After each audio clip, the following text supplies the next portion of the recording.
конфликт России и Украины Европа не спит, а каждый день думает, как тянуть нашу республику.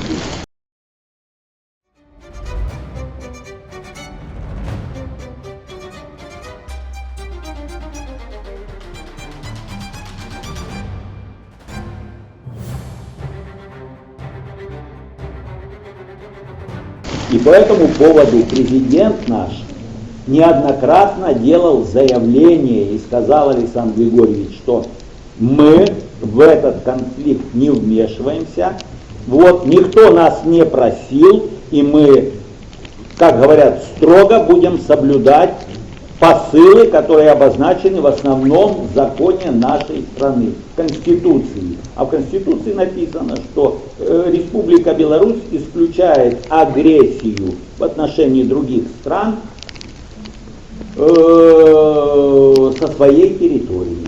Ну, вот совместные учения и с Россией проводим. Они идут и на полигоне Брестский, кстати, в настоящее время тоже будет проводиться проверка боеготовности. Будут сегодня слышны выстрелы тяжелой артиллерии, или кто-то увидит, может, прыгающих десантников. Это все идут учения.